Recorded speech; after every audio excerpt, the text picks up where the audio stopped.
Morning on my YouTubers, on my union workers, on my blue collar workers. Figured I'd make a little video. I ain't made a video in a while, been just kind of doing my thing, working, whatever. This weekend got a little patio in, washed the car, go get some new tires, rims on the work car today after work.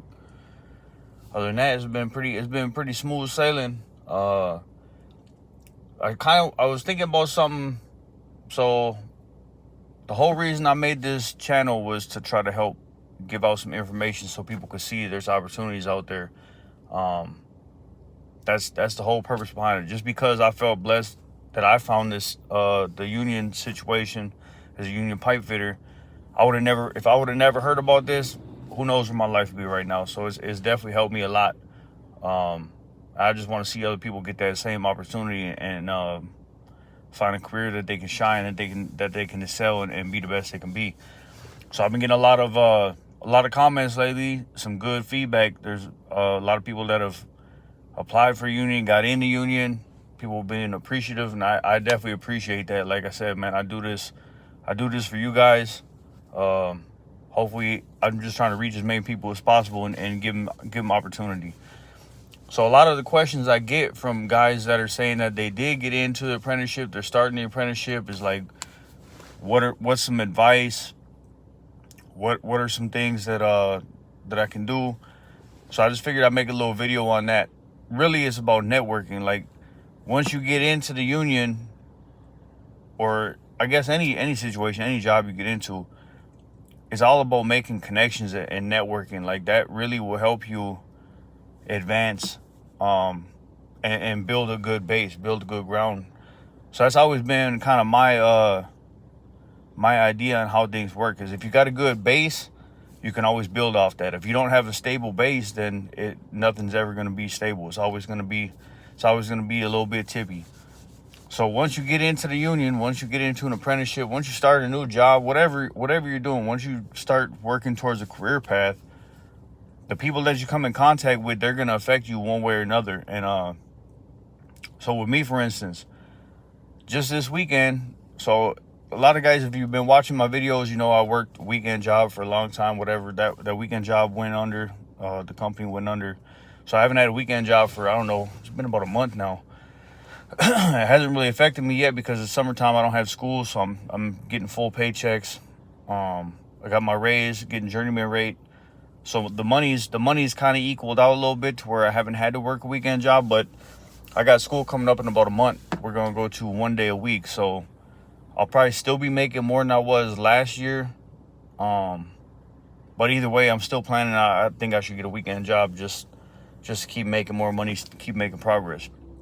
So when I had first started my weekend job, there was a supervisor there. He ended up leaving, I don't know, about a year into me working there.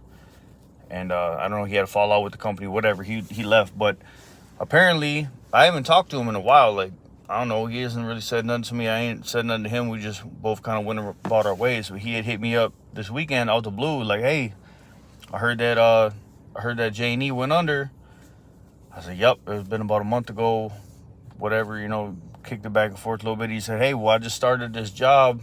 It's about 30 minutes north of the cities. So I just started this job. They let me work part-time weekends, Saturday, Sunday. Do you want me to see if they got another opening for you? Of course I do. Thank you. So I told him I probably couldn't start till the middle of August. That way I got some time to take care of some things over the summer. And then I'll be able to get in there before school starts. So then it'll even out. It'll work out good if it happens. So the moral of the story of that is just because he knew I was a good worker, we got along good.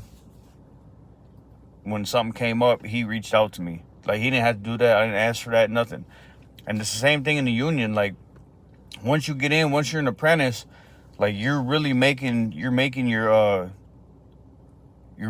name for yourself that's going to carry. So if you come in late all the time, if you don't work or you don't go looking for things to do, like say that a foreman gives you a task, you complete the task. If you don't go start looking for something else to do or asking for something else to do, you just sit there and wait for somebody to tell you what to do, people are going to have an opinion on that, and it's not going to be a good one. So if you do what you're supposed to do and you're always thirsty, always looking for something else to do, always seeing how you can help, always seeing how you could benefit the team, people are going to remember that, and it's going to help you down the line. Like where I'm at right now, most all the apprentices that were on the Mystic Lake job with me, most all of them got laid off. I'm one of the only ones that's still working for this contractor. Reason for that is I'm always early. That's why I got time to make these videos in the morning. I'm usually always making these videos while I'm sitting here waiting for work. I usually get to work, I don't know, about an hour, 45 minutes early, and I just kind of chill, listen to the radio, drink my Monster, get in the work mind frame, make a little video for you guys. So that kind of helps. Like people see like, hey, this guy's always here. He's reliable. Anytime overtime comes up, I'm asking for it. I'm trying to get it. So that way they ever know if a situation arises, they need somebody else to work. They know that you're a go-to guy, and they're gonna lean on you. And contractors like that. People that you work with, they're gonna like that. Another thing is like, so as an apprentice, you're gonna hear a lot of things about like journeymen are gonna look down on you, this and that. And that's somewhat true, but if you can learn how to work with people and understand the position that you're in, like, look, you're just learning, they're here to teach you, and you can like build a relationship, build a bond with individuals that you work with, no matter who they are, and just kind of ask them questions, make them feel like they're important, make them feel like they got something to teach you. That's going to go a long way. And down the road somewhere, they might be, maybe you're working with a journeyman today, maybe in a couple months or a year, they're a foreman. They remember you. They all talk. So, they're going to remember like, hey, this guy right here, he's reliable. He's always on the job. And they're going to be looking for you. Or a good job comes up. They want to assemble a good crew. They're going to be trying to reach out to people and try to get good guys on their crew so they can get the job done right. So it's really about networking, man. Like the better connections you can make with people, and if you're known as being somebody that's easy to work with, somebody that is always trying, somebody that's reliable, it can be counted on, like that's going to take you a lot further. And it's also going to build you, put you, like my whole thing is I'm trying to be foreman at some point in time. I'm trying to get to the top of where I can get to. So when people see that you have, you're reliable and you have these good work ethics, they're going to put you in a position to be a foreman. That's what they're looking for. They're looking for people that are willing to do the job. People that are going to do a good job, take it seriously. So that's really my best advice once you get in, is just try to connect with people, and it's all about networking, man. Same thing, like if you're getting a union, it's good to go to union meetings. Like I know I don't go to all of them. I go to a couple here and there, but you're gonna run into a lot of people you don't work with there, and like I said, the same thing. Like they're gonna remember you if you can make a good impression on people. Somewhere down the line, that's gonna come in handy. So I'm kind of a knucklehead. I'm kind of a jerk sometimes, but I know how to mediate with people just because I was in prison so long that, in there you're forced to deal with people you ain't gonna like anyway. So sometimes there's people that you ain't gonna like, or sometimes there's people other people don't like. You're gonna end up getting along with them. But that's pretty much the moral of the story for me, is like just network. Once you get in, once you make that choice, even if it's not union, even if it's not apprenticeship, like even if it's just you starting out at a new job, like you don't want to be the guy that nobody likes to work with. That's never going to be a good thing. So just put your pride aside and try to figure out a way, like, how can I connect with this person? Like, there's a lot of people, most of the people I work with ain't got nothing to do with, like, they ain't got nothing in common with me, really. They all hunt and fish, and I don't do none of that. I'm a city kid. I don't do none of that. Most of them all drive pickup trucks and shoot bow and arrows. That's cool. I'll be talking to them about it. It ain't something I'm doing, but, it's always something cool you can learn about. But once you can find some common ground that you can identify with people with, like that's gonna create some kind of bond where you got something you can go back and forth on and make a relationship. And then from there, the work ethic, like you don't ever want nobody feeling like they're carrying you and like you're just there and they're doing all the work. Like everybody want to feel like that the people that they're working with are pulling their fair share. So there's a lot of little things, man. Some of it's really common knowledge, but a lot of times you don't really think about it. So when you're thinking on focusing on starting a career, just always remember that what you do today is going to affect you in the future. So the more bonds you can build, the better networking you can do later on down the future, that's going to be beneficial to you. So that's really my best advice to everybody out there.